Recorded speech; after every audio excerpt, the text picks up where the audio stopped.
সবাই কৌতূহলী ভঙ্গিতে একে অপরের মুখ চাওয়াচাওয়ি করতে লাগলো। দিদিমণি অষ্টমীর হাত ধরে উপরে তুললেন।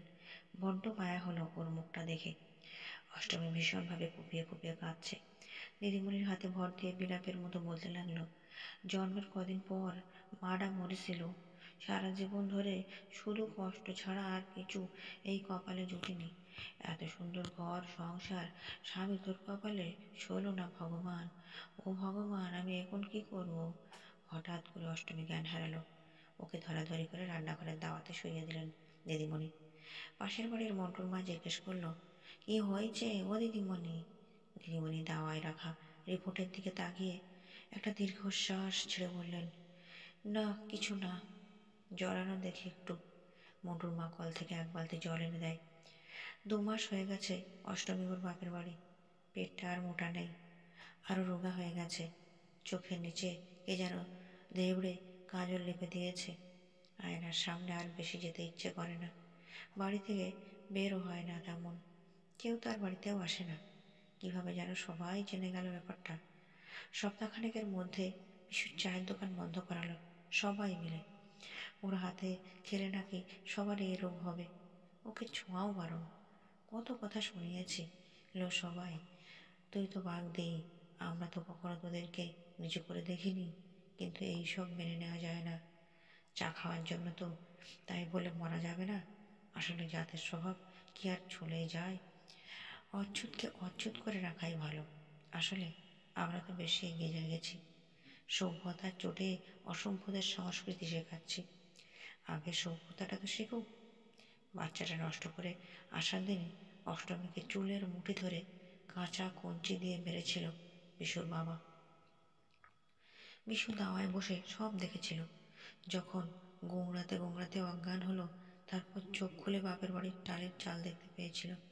উঠেই কেমন যেন তাজ্জব মেরে গিয়েছিল। কাঁদতেও বড্ড কষ্ট হচ্ছিল ওর। গলা কেমন যেন বন্ধ হয়ে আসছে। একবার মনে হয়েছিল জোরে চিৎকার করে পুরো পৃথিবীকে ওর সব দুঃখের কথা পাথর দিয়ে একটা মস্ত পাহাড় বানিয়ে উপহার দিই। একবার মনে হয়েছিল গলায় দড়ি দিয়ে মরে যায়। কিন্তু তখন দিদিমণির কথাগুলো মনে পড়ে।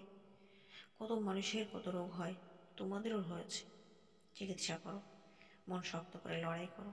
জীবনে লড়াই না থাকলে বাঁচাটাকে উপভোগ করবে কি করে? এত বছর তো জানতে না, এখন জেনেছ, ভালো কথা। ওসব ভুলে গিয়ে ভালো করে বাঁচো। একে অন্যের জন্য বাঁচো, নিজের জন্য বাঁচো। অষ্টমী বারবার নিজেকে অপরাধী মনে হয়েছিল। এমন রোগ ওরই কেন হলো? ওই কি দায়ী? বিশু তো রিপোর্ট দেওয়ার পর থেকে কোনো কথাই বলেনি ওর সাথে। বিশু তো ওকে বুঝতে পারতো, একবার বলতে পারতো, অষ্টমী তুই চিন্তা করিস নে, আমি তো আছি, আমরা একে অন্যের জন্য বাঁচবো। যেমনভাবে হাসপাতালে দিদিমণিদের সামনে ওরা একে অপরকে বলেছিল। ওদের পর কদিন হাসপাতালে যেতে যে হয়েছিল, সেখানেও অনেক হাসতেন। ওদের বোঝানোর জন্য কত কিছু বলেছিল, কিভাবে এইডস হলে কি করা উচিত এইসব। আর আওড়াতে হয়েছিল একে অন্যের উপর ভরসা করে বলা অজস্র প্রতিশ্রুতি। বিশুকে শুধু বলার জন্যই বলল, একবারও মন থেকে বলেনি।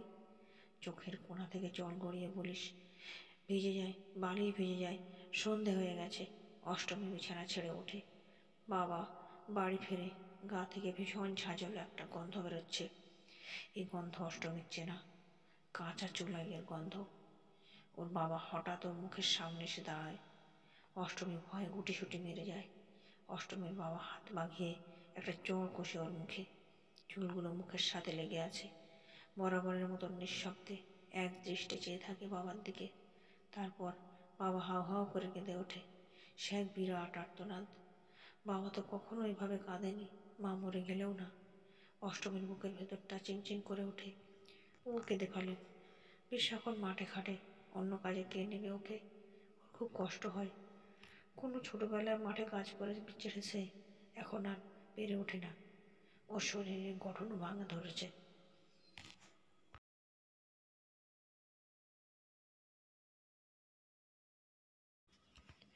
পরের পর্ব দেখতে চ্যানেলটিকে সাবস্ক্রাইব করুন আর ভিডিওটিতে একটা লাইক দিন। ধন্যবাদ।